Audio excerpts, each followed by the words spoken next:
रोज एक नई कहानी देखने के लिए चैनल को सब्सक्राइब करें और बेल आइकन दबाना ना भूलें। तनु और हर्ष बरसात का मजा लेते हुए भुट्टा खा रहे थे। तभी तनु हर्ष का हाथ थामकर बोलती है, याद है ना हर्ष, हम पहली बार ऐसे ही बारिश में मिले थे। हाँ बिल्कुल मेरी जान, मुझे सब याद है। तनु जैसे ही अपने कॉलेज से निकलकर बस स्टैंड पर पहुंचती है, तभी जोर से बारिश होने लगती है और कुछ ही मिनटों में उसकी आंखों के सामने पूरे रोड पर पानी भर जाता है, जिसे देखकर वो बोलती है, अरे यार ये क्या है, गंगा यमुना सरस्वती एक साथ बहती हुई नजर आ रही है। हे भगवान, मैं घर कैसे जाऊंगी, ऊपर से भीग भी गई हूँ। तभी वहाँ एक बहुत ही हैंडसम लड़का हर्ष आता है और अपनी बाइक तनु के पास रोक देता है और रोककर बोलता है, हेल्प चाहिए आपको? नहीं, मैं तो बारिश के मजे ले रही हूँ। अरे हेल्प चाहिए तभी तो खड़ी हूँ। ओ मैडम, गुस्सा ना होइए, आइए मैं आपको आगे तक छोड़ देता हूँ। वैसे भी पानी बहुत ज्यादा भरा है, आपको कोई ऑटो या रिक्शा नहीं मिलेगा। ठीक है, बैठ जाती हूँ। इतना कहकर तनु हर्ष के साथ बाइक पर बैठ जाती है और अपने गीले बालों को झाड़ने लगती है।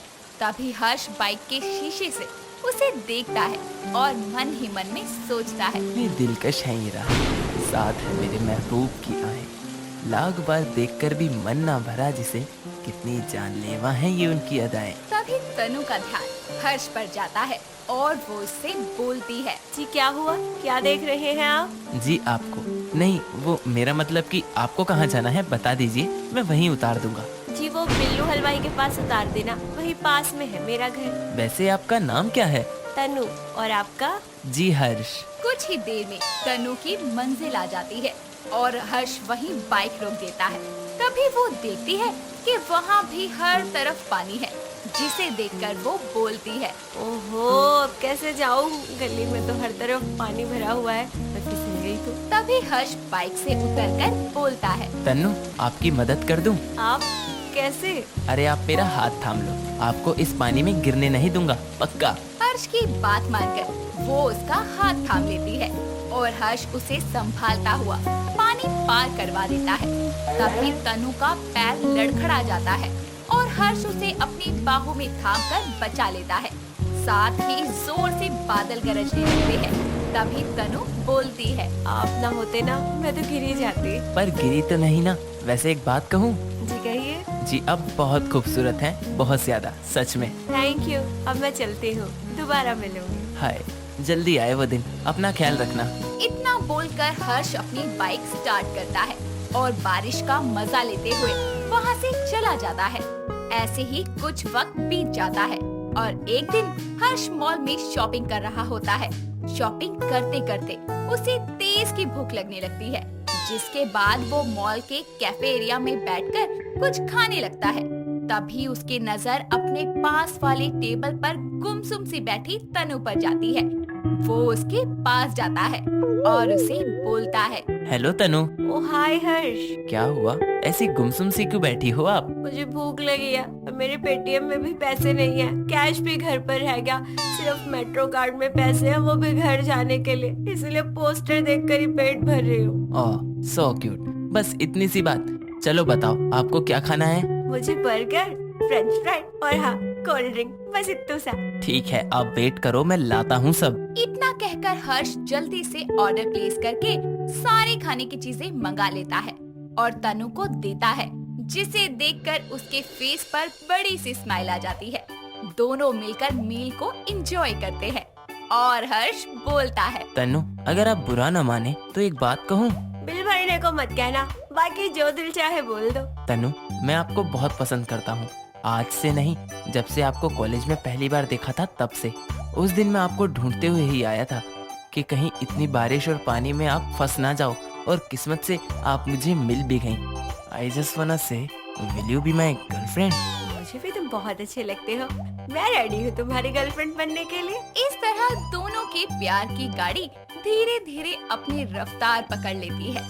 देर रात तक बातें करना, घूमना फिरना, इन सब का सिलसिला शुरू हो जाता है। ऐसे ही एक दिन दोनों मूवी देखने जाते हैं और बाहर मौसम कहर ढा रहा होता है। तेज हवा के साथ बारिश आने लगती है। जैसे ही दोनों सिनेमा हॉल से बाहर आते हैं, तो देखते हैं कि बारिश हो रही है। तभी हर्ष बोलता है, तनु, मुझे लगता है यहीं साइड में रुककर वेट कर लेना चाहिए। बारिश कभी भी तेज हो सकती है। नहीं नहीं, आज मुझे आपके साथ भीगना है। पर डार्लिंग, ज्यादा भीगोगी तो आप बीमार हो जाओगी, ठंड लग जाएगी। पर आप तो हो ना मेरा ख्याल रखने के लिए, फिर मुझे क्या होगा? अच्छा जी, ये बात है। चलो फिर चलते हैं। इतना कहकर हर्ष जल्दी से बाइक स्टार्ट करता है और तनु उससे चिपक के उसके पास बैठ जाती है। तभी हर्ष बोलता है, अरे ठंड लग रही है। अच्छा, मेरे जाने को ठंड लग रही है? बहुत। हवा बहुत ठंडी है। अच्छा, अब भी लग रही है? नहीं, अब तो सुकून मिल रहा है बहुत। दोनों ऐसे ही बाइक पर राइड एंजॉय करते हुए जा ही रहे होते हैं कि तभी मौसम का कहर और बढ़ जाता है। बारिश की स्पीड और ज्यादा बढ़ जाती है। तेज हवा के साथ ओले गिरने शुरू हो जाते हैं, जिसके चलते बाइक चला पाना बहुत मुश्किल हो जाता है। तभी तनु बोलती है, हर्ष रुकिए, बाइक यहीं रोक दीजिए। और आगे जाना ठीक नहीं है जब तक बारिश कम ना हो जाए। ठीक है, रुकिए, मैं रोकता हूँ बाइक साइड में। आप ध्यान से उतरना। इतना कहकर हर्ष एक चाय की दुकान के साइड में बाइक खड़ी करता है और तनु वहाँ उतर जाती है। जिसके बाद दोनों दुकान के बाहर लगे टेबल पर बैठ जाते हैं। तभी हवा के साथ कुछ ओले आकर तनु के सर पर लगते हैं और वो बोलती है, आउच! अरे ये ओले हैं या बम के गोले, कैसे धन से मेरे सर पे लग रहे हैं। ओ बेबी, आप आओ मेरे पास, इधर आ जाओ थोड़ा। हर्ष, ये बारिश तो रुक ही नहीं रही है, ऊपर से इतना पानी भरता जा रहा है। बाइक चलाकर कैसे जाएंगे हम घर? बेबी, चिंता मत करो, मैं हूँ ना, आपको टाइम से घर पहुँचा दूंगा, चाहे तैर कर क्यों न जाना पड़े। यार, मुझे बहुत चिंता हो रही है। दोनों को इंतजार करते करते 2 घंटे बीत जाते हैं, पर हवा और बारिश कम ही नहीं होती। जिसके बाद तनु हर्ष से बोलती है, हर्ष, मुझे लगता है हमें इस पानी को ऐसे ही पार करना होगा। मेरे फोन पर घर से कॉल पे कॉल आ रहे हैं, समझ नहीं आ रहा कॉल उठा के कहूँ तो क्या कहूँ। आपको पक्का यकीन है ना कि आप चल लोगी? हाँ हाँ, मैं चल लूंगी, आप चिंता मत कीजिए। जहाँ पानी कम होगा वहाँ से हम बाइक स्टार्ट कर लेंगे। हर्ष अपने दोनों हाथों से बाइक को सड़क के पानी में चलाना शुरू करता है और तनु संभल कर हर्ष को पकड़ लेती है। और हर्ष जहाँ बाइक को संभालता है तो वहीं तनु उसका कंधा पकड़कर धीरे धीरे चलती है। और इसी के साथ ही तनु का बदन ठंड से पूरी तरह कांपने लगता है। तभी हर्ष उसे देखकर बोलता है, तन्नू, आप बीमार हो जाओगी, हम और आगे नहीं जा सकते। लेकिन हमें जाना होगा हर्ष, हम यहाँ नहीं रुक सकते। हर तरफ पानी ही पानी है, क्या करूँ मैं? आप कुछ मत करिए, बस चलते रहिए। इतना कहकर दोनों फिर से चलना शुरू करते हैं। बहुत दूर तक पानी में चलते जाते हैं, जिसके बाद उनको सड़क पर पानी कम नजर आता है। हर्ष सबसे पहले अपनी बाइक को साइड में खड़ी करता है और उसे जोर से गले लगा के बोलता है, तनु, आप ठीक है ना? अरे मैं ठीक हूँ, मुझे कुछ नहीं होगा, घबराइए मत। आप ठीक है ना? मैं ठीक हूँ, बस अब आप और इस पानी में नहीं चलेंगी।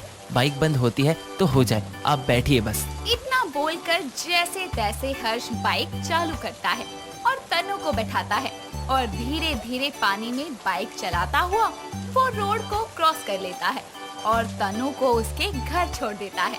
तभी तनु देखती है कि उसके घर पर ताला लगा है। तभी वो अपनी मम्मी को कॉल करती है और बोलती है, हेलो मम्मी, कहाँ है आप? बेटा, मैं और तेरे पापा तेरी मासी के घर आए थे, लेकिन बारिश की वजह से हम आज रात घर नहीं आ पाएंगे। बेटा, यहाँ चारों तरफ पानी भर गया है, तू अपनी सहेली के घर ही रुक जाना, ठीक है? इतना कहकर तनु की मम्मी फोन रख देती है और वो हर्ष को सारी बात बताती है। जिसके बाद दोनों हर्ष के घर जाते हैं और हर्ष तनु को अपने कुछ कपड़े पहनने को देता है और थोड़ी देर बाद तनु चेंज कर लेती है। जिसके बाद दोनों एक दूसरे को हक करते हैं और बारिश की रात में प्यार भरे लम्हे साथ बिताते हैं। आज भी देखो, तुम हो, मैं हूँ और ये बरसात है और हमारा प्यार है। हाँ हर्ष, और ये प्यार यूं ही बढ़ता रहेगा मेरी हर सांस के साथ। I love you so much. I love you too love. इतना बोलकर दोनों एक दूसरे को हक कर लेते हैं और बारिश में भीगते भीगते घर चले जाते हैं। गीत एक बहुत ही सुंदर और संस्कारी लड़की थी। वो अपने पिता राजेंद्र और माँ अदिति के साथ रहा करती थी। उसका एक छोटा भाई जिसका नाम था अरमान, वो भी उन्हीं के साथ रहा करता था। उसके माता पिता गीत की शादी के लिए काफी ज्यादा परेशान थे। ऐसे ही एक दिन गीत के लिए अमरिंदर नाम के एक लड़के का रिश्ता आता है। वो अपनी माँ परमजीत और बहन रहमत के साथ उसे देखने उसके घर आता है। नमस्कार बहन जी, नमस्कार। और बताइए कैसे हैं आप सब? जी बस बढ़िया भाई साहब, आप बताइए। जी बहन जी, बिल्कुल बढ़िया है सबके सब। सभी लोग अंदर जाकर चाय नाश्ते के साथ बातचीत करने लगते हैं। अरमान पर्दे के पीछे से लड़के वालों को देखता है और लड़के के बारे में जाकर अपनी बहन को बताता है। गीत, बहन लड़का तो देख काफी स्मार्ट है, और पता है इसकी एक सुंदर सी बहन भी है। हाय, मेरा तो दिल आ गया यार उस पे। तेरी शादी होने के बाद मैं उससे शादी कर लूंगा। अरे ओ सपनों के शहजादे, जरा सपनों से बाहर तो आओ। अरे शादी तो दूर की बात है, अभी तो हम दोनों ने एक दूसरे को देखा तक नहीं है। वैसे अगर वो सुंदर भी हुई ना तो तुझे कभी पसंद नहीं करेगी, क्योंकि तेरी शक्ल बिल्कुल बंदर जैसी है। जाना तू, पहले अपनी शक्ल देख, एकदम चुड़ैल जैसी लगती है। अच्छा, मेरी शक्ल चुड़ैल जैसी है? रुक, अभी बताती हूँ तुझे। गीत उसे मारने के लिए उसके पीछे भागती है। तभी उनकी माँ अदिति वहाँ उन्हें लेने आ जाती है और उनसे कहती है, ओहो, तुम दोनों भी ना बस चूहे बिल्लियों की तरह लड़ते ही रहते हो। अबे चूहा बिल्ली नहीं, शेर हूँ मैं, शेर। हाँ, और वो भी सर्कस का। क्या बोली? ले फिर। अरे बस करो तुम दोनों। और गीत, तुम मेरे साथ चलो, तुम्हें देखने के लिए बुलाया है उन लोगों ने। अदिति अपनी बेटी को लेकर बाहर आ जाती है। गीत और अमरिंदर आपस में बात करते हैं। दोनों ही एक दूसरे को पसंद करके रिश्ते के लिए हाँ कर देते हैं। कुछ ही दिनों बाद दोनों की शादी हो जाती है। शादी के बीच अरमान और रहमत एक दूसरे के काफी अच्छे दोस्त बन जाते हैं। शादी के बाद गीत अपने ससुराल की पूरी जिम्मेदारियां बखूबी निभाती है। वक्त बीतता जाता है, वहीं अरमान और रहमत के बीच बातों और मुलाकातों का सिलसिला भी चलता रहता है और वो दोनों एक दूसरे से प्यार करने लगते हैं। ऐसे ही एक दिन अरमान अपनी बहन गीत के ससुराल उससे मिलने जाता है। उसकी बहन उसकी काफी खातिरदारी करती है, जिसे देखकर उसका पति अमरिंदर उससे कहता है, वाह वाह वाह, भाई की इतनी खातिरदारी, यार कभी कोई हमारी भी कर दिया करो। अरे अमरिंदर जी, तुसी तो ऐसे कह रहे हो जैसे मैं आपसे रोज रोज मजदूरी करवाती हूँ, है ना? और नहीं तो क्या। अरे यार, पूरा दिन काम करता हूँ, पैसे कमाता हूँ, और तुम मेरी खातिरदारी नहीं, अपने वेले भाई की खातिरदारी कर रही हो। ये कोई वेल्ला वुल्ला नहीं है, रॉक स्टार है मेरा भाई, रॉक स्टार। ओह अच्छा, देखते हैं रॉकस्टार। अरे अरमान, तू इनकी बातों पर बिल्कुल ध्यान मत दे, ठीक है? मुझे पता है तू एक दिन बहुत अच्छा सिंगर बनेगा। अच्छा चलो ठीक है, इसी बात पे हमें भी कोई गाना सुना दो अब। ठीक है जीजू, मैं अभी आपको एक अच्छा सा गाना गा कर सुनाता हूँ। तब अरमान उन सबको गाना गाकर सुनाता है। उसकी आवाज सुनकर रहमत भी उनके पास वहाँ आकर बैठ जाती है। वो दोनों एक दूसरे से नजरें मिलाते हैं। गीत को ये सब देखकर उन पर थोड़ा सा शक हो जाता है। सब लोगों को अरमान का गाना बेहद ही पसंद आता है। उसके बाद सभी अपने अपने कमरे में सोने चले जाते हैं। सबके सो जाने के बाद अरमान चुपके से रहमत के कमरे की तरफ चला जाता है। वहाँ दोनों एक दूसरे को गले लगा लेते हैं और आपस में बात करने लगते हैं। वाओ अरमान, आज तुमने बहुत अच्छा गाना गाया। भैया काफी इम्प्रेस हो गए तुमसे। हाँ रहमत, सबको इम्प्रेस तो करना ही पड़ेगा ना, ताकि बाद में हम दोनों की शादी हो सके। हाँ अरमान, मैं भी तुमसे बहुत प्यार करती हूँ और जल्द से जल्द तुमसे शादी करना चाहती हूँ। वो दोनों फिर से एक दूसरे के गले लग जाते हैं। तभी उनके कमरे के पास से गीत गुजर रही होती है। वो उन दोनों को बाहों में बाहें डाले बात करते हुए देख लेती है और उनके पास जाकर बोलती है, वाह, मेरा शक बिल्कुल सही निकला। तुम दोनों के बीच में आखिर खिचड़ी पक ही रही है। भाभी आप यहाँ? गीत, तू यहाँ?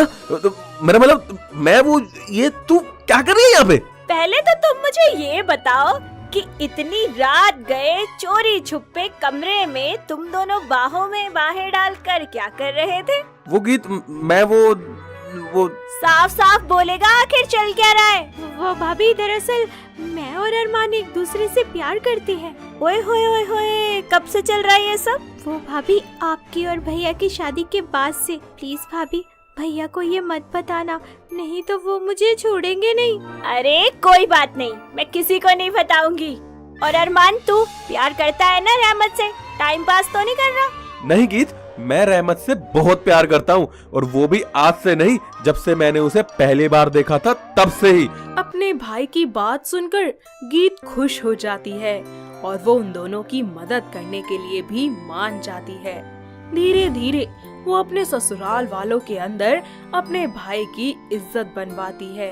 ऐसे ही एक दिन वो अपने पति से बात करती है। अमरिंदर जी, मैं क्या कह रही थी, देखिए ना, अपनी रहमत की अब शादी की उम्र हो गई है, हमें उसके बारे में कुछ सोचना चाहिए। हाँ, बात तो तुम सही कह रही हो गीत। वैसे कल मम्मी का फोन आया था, वो अरमान के लिए रिश्ता ढूंढने लगे हैं। तो तुम कहना क्या चाहती हो? मैं कह रही थी, आप रहमत के लिए लड़का ढूंढ रहे हैं, वहाँ मम्मी जी अरमान के लिए लड़की ढूंढ रही हैं, क्यों ना हम।